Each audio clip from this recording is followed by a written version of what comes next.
grind.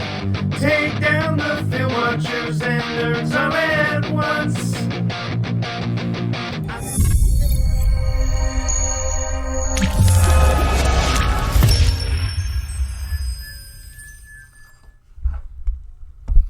Quit stalling, nerd. Just quit stalling and keeping your secrets to yourself. I don't want to listen to you. I don't want to have to read the thing or subscribe to your doohickey or, spend the time. Just tell me what stats are actually important. Get out of here. It's not how it's meant, but sometimes it's how it feels. If I could talk about the fifis for a second, but what stats matter? I know it sounds weird. But I think I can talk you into understanding it. As just someone who likes football, I think I can relate it. I think I can explain why we do that. But it never seems to be, why are you talking about this other stuff? I think I can understand it. I think I can tell you what stats are sticky and what's predictive and what you have to pay attention to and why in a, please God, not 40-minute long video. We're trying to get to 10. Apparently I can't talk for less than 40 minutes. But I think I got it. Now, here's the overall answer. The reason all the nerds... fake nerd, but still, aren't just shutting up and telling you what's important and going away. It's because I've basically, if you read, you don't have to. I'm not, no links. I got nothing for, not sending you nowhere. Just this. But if you happen to read my or anyone's work, I personally have been putting out content on fantasy football for about 3 years. Shoot, that's a long time. Addison Hayes, Tanho, who's actually relatively newer, I think. Any of them. You are basically reading them try to answer that question in all of it. Every article, every video, every projection, modelly, fancy, get out of here with your nerdy McNerd thing is trying to answer that question. All of it. Not the summation, not with stretching it out, not I want you to subscribe to DLF more often, or which is where most my articles go, unless I'm writing something for my Patreon crew to say thank you for letting us, do this. All of it is the answer to which is sticky, which is predictive, how to use it. If you'd have to read and watch all of it to get one person's answer for that very seemingly simple question. Now, rant over. I think I can overview it for you. I think. And that's this video. 3 minutes, damn, okay. Alright, I got a little note thing, so I was trying to do it for someone. That's what put this subject in my head to do a video on. I was like, it was honestly asked, very nicely asked, and I did not feel frustrated or insulted at all. I really enjoy it when someone just asks me an honest question. I try my best to answer it honestly. It's more an entertainment thing to pretend I'm frustrated with it, to be honest with you. But, answers. So, what's stats sticky? What's predictive? Shut up, nerd, tell me. Alright, so a sticky stat. A sticky stat is used most often to describe a statistic that predicts or explains itself, I'll get to it, very well year after year, or week after week, or day after day. It depends what you're talking about. You're talking about DFS, you're talking about seasonal league play. Normally, when we say sticky, we're talking about a stat that's year over year consistent. So you get 20% target share this year. It's sticky if the player next year gets around 20% of target share, right? It's sticky. It's sticking to him, right? That's what the term means. Now, we typically mostly use that in that context, using NFL statistics. Because that's what we're looking for. What's going to tell us the most about what's going to happen next year? And I've explained on my podcast and other ways, I think there's a way I can tell you, or summarizing the amount we can know about next season and how much room we have to play with the way the NFL season never looks like anything we think it's going to, because life is weird and we're not actually predicting the future. And I think, depending on the way you look at it, you can get to around 55, 56%. We can know about 56% of what's going on. But the weird thing is that 44% includes David Montgomery being a top 12 running back, and Justin Jefferson as a rookie being a top whatever he was, like 3, and wide receiver, and everything that actually seems weird, and also a lot of stuff that doesn't, like we barely pay attention to, because they're not fantasy relevant. So there's a lot in that missing percentage, but we can do so much. But anyway, that's what sticky is, that it's relatively consistent year to year. Not that it's going to increase necessarily or decrease, but it stays within a range. Now, most stats that are sticky are volume stats. That's why you hear every nerd and his mother, when he's calling them up to go eat dinner finally, because we all live in our basement, obviously, talks about volume. Volume. Would you stop it? Just tell me the stats. We're telling you the stats. Volume is sticky. That's why FS Spaceman got a Patreon. Should check him out. I told you I wasn't going to send you anywhere. Follow him on Twitter. That's free, right? He's awesome. He was calculating opportunity score for running backs in 2020, and he's been pushing that into rookie data and trying to track it more and more because it's really sticky, because it's a volume stat. It's measuring the amount of opportunity for the running back position they're having compared to other players, and also compared to top 12 players. It's a really good stat to compare because it tends to be sticky. It tends to be a pretty common occurrence, and also from one year to the next, on average, it's sticky. So if a running back gets a great opportunity to score in 2020, odds are it's sticky, so they'll get a great opportunity score in 2021, which is what we want to know. What's the variance in that? A whole bunch of stuff, right? James Robinson has one of the best opportunity scores in 2020. Or ever, actually.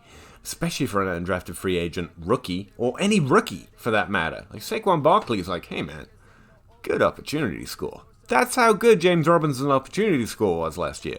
I mean, Saquon Barkley's probably not impressed. He's better. But he gave a head nod to that opportunity score. But James Robinson is also an undrafted free agent, which is everything we talk about every time we talk about it in this offseason. It's will he maintain it when it can be taken away so easy at running back because of how we understand the running back position to work. Teams get to make decisions. If you're sitting on the bench, you can't work your way into a carry like you can a target because there are multiple wide receivers on the field, typically. So there's lots of stuff that goes into that stat being less or more sticky, but they essentially revolve around volume. Injuries is one. We normally drop injured players out of the sample because it's unfair to say they got a lower target share or a lower opportunity score because they were hurt, obviously. So any player who doesn't play a significant amount is usually dropped out of the sample when it's tested and declared sticky. But, again, simple answer is all volume stats pretty much are sticky. So air yards, sticky. Air yard percentage, sticky. Because you're counting how much opportunity, the volume that a player is getting, right? Efficiency stats suck. They are not sticky whatsoever. They are the opposite of sticky. They are rubber? Yeah, they're rubber stats. In that if you're really efficient this year, odds are you're not going to be really efficient next year. And I can feel in the back of your head you're getting a headache because you sense I might use the word regression, but don't even have to go there. It's just not sticky. Whatever a player does in terms of efficiency is unlikely to repeat the following year within close proximity to what he did. Now, again, there's a little bit more before we get to the R word that we can say about that, but let me back up. What's an efficiency stat, Pete? Like, I hear these terms thrown around a lot, and sometimes I'm not even sure. But, simple explanation, an efficiency stat is one you use the word per. P-E-R. Barely even a real word. Kind of thing a nerd would say. So wishy-washy and fake, right? But if you're talking about targets, volume. Targets per game, it's kind of more efficiency-based. yards per target efficiency. We're talking about talking about how much you do or get of something in certain conditions, or per game, per day, per yard, whatever. So per is usually a pretty good giveaway that you're talking about efficiency. However, there is some interesting stats, especially right now, that we're finding a lot of use out of, that kind of operate in this middle ground. We're trying to blend efficiency and volume to get something that tells us about how well players are going to perform with how likely it is to repeat, right? Now, again, that R word is another way of doing this, but so yards per efficiency, team pass attempt. Honestly, it took me a while to bend my head around why would you divide a player's production by his team's attempts, but don't care. Really don't care, because it works. Okay, now I do actually understand why, and I've talked about it other places, and I can do other videos on it. But the simple fact is that we need to know right now, by combining the player's volume with the team's volume of attempts or pass attempts, yards per team pass attempt, for example, is probably the better one. Then what you can do is combine efficiency with volume in this interesting way. So it's actually pretty sticky. If you've got a good yards per team pass attempt, you're probably going to have about a similar yards per team pass attempt next season. No, not exactly. In the same way, target share can jump up and down based on undrafted free agent status or performance or all the other variables or the other things in life that cause the exact same thing we just saw not to happen again. But it's relatively sticky as a stat, and it has some efficiency built into it, because you're talking about per, how much production per something else.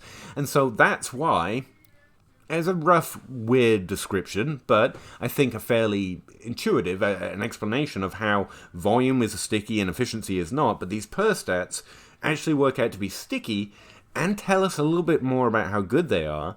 And so that's why yards per route run, for example, or yards per team pass attempt, or yards per team all attempts, rushing and passing, are getting touted and talked about so much with in-season dynasty or redraft analysis, is because they're actually working fairly well from us and doing a bit of both. You can judge a player against another player, because if you get 20% of targets on the Jets and 20% of targets on Atlanta or the Chiefs, there's a different kind of 20%. You know what I mean? You know, you got Patrick Mahomes targets and you got Jets targets. They're different.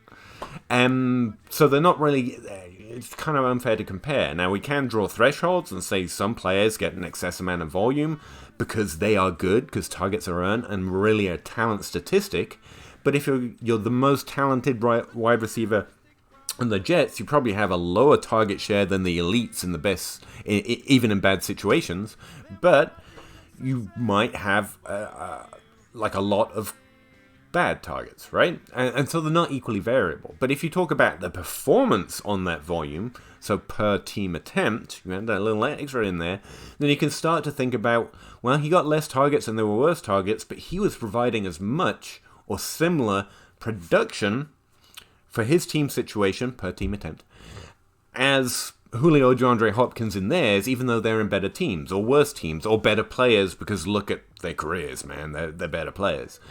And so it offers this better type of comparison. And so they I think, and that's just one fake nerd's opinion, but I think they operate this middle ground, and why they're becoming so popular. It's an efficiency stat, production per volume, but the volume's getting moderated somewhat. With routes run, I can't talk about it too much. I can't get behind those crappy damn paywalls. They're too high for me to climb. I have to build a ladder. But I think it will work in a similar way, because you're looking at a broader sample of volume and you're measuring something of their relative role on that volume. So you're running a lot of routes, so the team has you out there to run a lot of routes instead of to block, instead of sitting on the bench or whatever else. And so it's doing some of that work for us, but I definitely know that's what I find personally with per team pass attempt and per team attempt. So that's what a sticky stat is. But this time of year, when I get asked, what are the stats, man? I'm not normally being asked about sticky stats. It's a word thrown around so much that you might think that's what we're interested in, but not really. What we're interested in with rookie analysis, for example, is how well something predicts, projects, or explains the variance of, if we want to get very weird about it, in terms of transitioning from college to the NFL. Now, that's not sticky. We're not looking for sticky necessarily. Like your target share in college, it's not going to be the same as when you go to the NFL, especially as a rookie. So what we're trying to do is find something that has signal, often called signal, to project really, but we say predict a lot because we misuse that word a lot, how well or how productive a player is going to be when they transition. So I, and most, at least fake nerds, I think the more advanced nerds have some fancier machine learning stuff, but most of us rely as a baseline understanding of what predicts performance in the NFL from college using R squared. You thought I was going to say regression, didn't you? Because it's an R word? No. R squared. There's a lot of great ways of explaining what R squared is. Here's a bad one. If you imagine a graph with one diagonal line, so a linear relationship, essentially what R squared is measuring, if you were to draw a box between the line, the diagonal line, and each point on the graph that trend line is describing, then R squared is measuring the distance of all those dots, if you drew those squares, from the trend line. So essentially it's measuring the relationship, or how close the relationship is from those data points to the actual trend line we're saying is signal. That's a bad way of explaining it, and I'm using my hands. I could have pulled up a graph, but I don't want to get too stuck on it. So that's essentially what we're relying on when we're looking at rookie stats. Not wholly, and anyone just using it, no, but we tend to look for stats that have signal for projecting or predicting performance in the NFL. So it's not about being sticky, it's about having a connection, signal, some correlation is actually another fancy nerd word to explain it, for players' actual performance in the NFL. So that's what sticky stats are, and that's what predictive stats are. So what are the good ones? I just told you. But if you want to summarize three years worth of work for rookies, I'll do my best. I've made some notes here. Wide receivers, I'm mostly looking at what they did on average. Don't ask why, you're asking for a simple explanation. Okay, if you want me to go, I'm looking at the average. Lots of people like using the last and the best, and we will nerd up that argument all you want. Personally, I find if I'm just going to look at the yards per team pass attempt once, I want to look at what they did on average. Not in their best year last year. I like the average. I find the most R squared in their average stats. Not always, because when you look at an individual player, they were injured this year, they were injured that year, they had Calvin Johnson on their team that other year, and so maybe you want to make some exceptions, and that's why sometimes we argue for best and last, or some combination of them in something like College Dominator. That's what that stat's trying to do. So, but for wide receiver, I look at the average stats. But which stats, Pete? Damn it, man. I just told you. I like yards per team pass attempt because it's that intricate mix of volume and efficiency. So it explains how much volume. It tells me something about getting a decent amount of volume and how good they were, how much production they got on it. And yeah, I find it has most signal, but it's not the only stat I'm going to look at. In the same way, I'm not just going to look at the average, but you're asking for me for just the stat.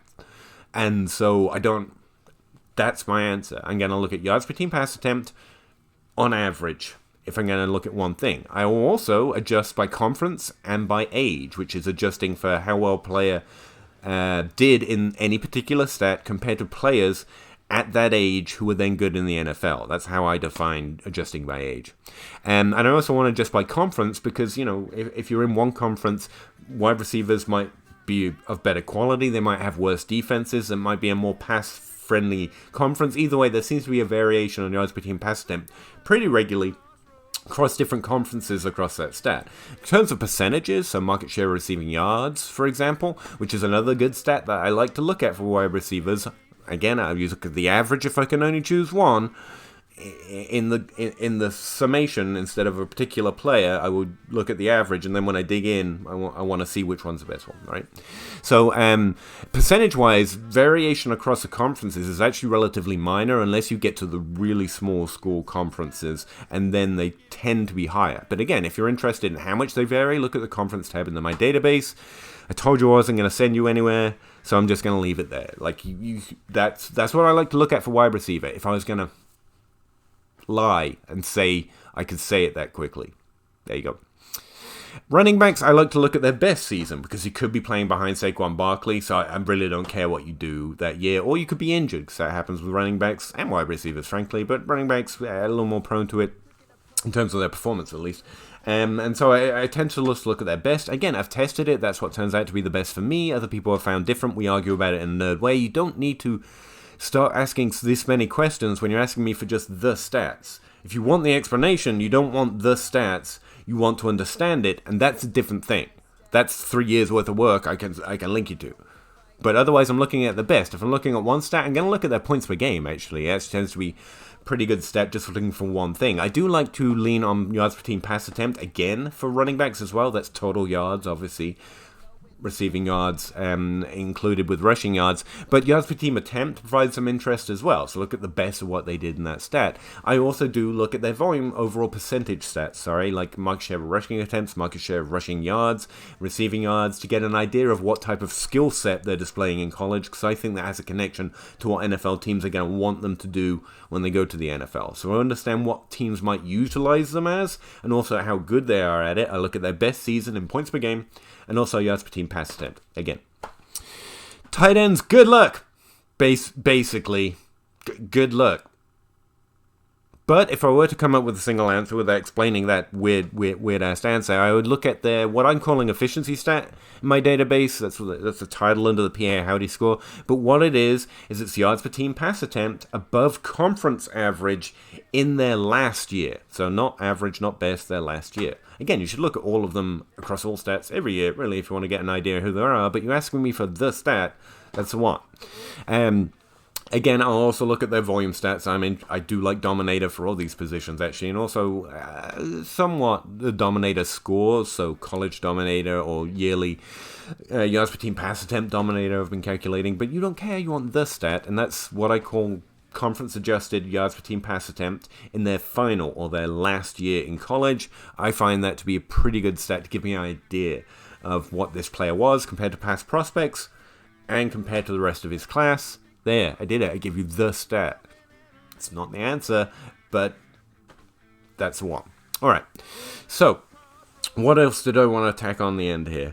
I'm hoping I'm giving you some sense of what sticky means and what we're actually doing with stats when we're looking at prospects as nerds. And I get it. It seems like it should be a really answer. I just look at this. I look at my model, but it's not. And here's how I think I can get that. Like, you are a tape grinder or you're a film watcher, or you're just a football fan like me, right? Who dug in way too far and got lost down the rabbit hole, obviously. But all we're doing is comparing players, what they did in college to what players did in the past, and seeing who looks most similar, or who looks most similar to most players who are good in the NFL. That's, to a greater or lesser extent, the analytical process. And it seems like there should be a simple answer, but is there? Can you tell me simply why DeAndre Hopkins is good? Watching the game? It's just great, man. Yeah, why? Because it's fun to watch? That's not your answer, if you're honestly being honest with me. It's not because he's fun to watch or because he looks great. You're going to tell me something about the way he runs routes. Is that always true? Why does it look good? Well, how do you know that was the route he was meant to run, didn't get lost? Why do his routes look worse than this other very athletic man running around in the field with a defender? If you're honest with me, or with yourself, or whatever, I think that's exactly the same as watching the tape, or what we see when we watch the film, explaining exactly how we interpret what looks good to us is not a simple. There isn't you just look at how he runs the 9 route when there's only one defender and he's also getting pressure from behind and his quarterback isn't under pressure. And how many conditions do you have to add to say, look, it's not just when he runs this route, but if he runs this exact route under these exact conditions, then that's a route to judge a player on. You wouldn't be able to give it to me, right? That's nonsense. It's the same with what stats are useful. All of them. All of the routes that we watch on tape, I'm assuming, for college film grinders or NFL film grinders, tell them something about that player. And when they try with due diligence and good process to put it all together into a summation of whether this player is good, bad, or will be good at bad at the next level, trying to ask, well, what did you look at, is just too holistic. It's just, you nerd, man. There's not one thing, okay? I can't just, like, when you want a slant route with no pressure for the quarterback. And yeah, there are indicators, and I just listed some indicators for you that I came up with as simple answers, but you're going to want to add information. Yeah, but you got to take into account, like, how good is that quarterback? I got to tell you, he was playing with a terrible quarterback, so all his slant routes, you know, in my head, I know he's getting subpar balls. I can see the inaccuracy. But, like, just give me the thing. Just give me the route. Just give me the thing to go watch about him. It's like, no, you can't do that. You also have to pay attention to, hey, look what this other wide receiver's doing. He's never drawing a defender. He's never blocking. And this guy is constantly able to work around that extra pressure. It's like, dude, just tell me the route I'm meant to watch. There isn't an answer, man. There isn't. Those are the best ones I got. If I would... That's my version of the route you should go and watch to get an idea of who this player is. But if you want an idea of who any one particular player is, go look at the way their career progressed. Efficiency tells you how well they were playing on their opportunity. Volume tells you how much they were taking in that situation, creating for themselves. You compare all of that to past prospects, you compare that to players on the same team, you compare that to players on the same team through the last few years to get an idea of if they were above or below other players in how good they were on it and how much they were earning. And a good synonym, if you were just going to look at all of that at once, is to try and go through a per team pass attempt or per team attempt. But in the same way, if you just go watch all the slant routes or whatever they are for one player, that's not it. That's not the source. The source is a mixture of ingredients in and of itself. You know, deep, right? But that's why there's no. Oh yeah, here's my list. These are the stats. 27 minutes. Damn it. But those are sticky stats. Those are predictive stats. Those are the stats I like for prospecting. I like volume stats for predicting roles next year. I like to look at efficiency stats for players who are earlier in their career, because Blair Andrews of Rotoviz said and proved and showed how if you are efficient earlier in your career, it's more likely to lead you to higher volume the following year. Now, that doesn't follow through for other players because, well, just to take a simple one, I've got my NFL database up here showing correlation scores because I thought it was relevant to the subject I was going to talk about. But if we look at career arcs, and here we've got opportunities, for example, I zoom in a little bit, you see there's growth in the first few years, and then it kind of stabilizes. And this is an average chart for players who are really, really good in the NFL. Not to get too into it, because I'm trying to get out of here, but players with 2 top 24 seasons or more, as indicated on the top. And you see the only place there's really great growth is between year 1 and 2. We can stretch that out by understanding when they were drafted and how old they were drafted. And you can actually use that to do this too, but again, quick. And so if you're really efficient in year 8, it's not a thing that you instantly grow. I mean, maybe if you read into that particular situation and it's Robert Woods and he just changed team, okay, that guy's probably going to grow in the role, maybe. But on average, no. Most of the time, on average, you're just looking for growth of opportunity between year 1 and 2 and 2 and 3 at max. Player situations. Even with something like that, there's no the stat. You got to take into the source of the context, and it's got mushrooms, and I'm leaving you. Hopefully I did something of my goal here, which is explaining which stats are sticky, which are predictive, and how we try to read them, while showing the frustration, hopefully, in some realistic way. Not frustrating. It's really not frustrating. Ask me any question at any time. I love this stuff. Love it. And I love talking about it with you. So please keep asking me questions. This is not... I wasn't trying to do that. I just thought it'd be more entertaining. And yeah, I'm out. That's why there's no the stat. It's because of, and I don't know routes are the best correlate. It's probably pretty obvious. I know nothing about watching tape. Anyone who does is like, dude.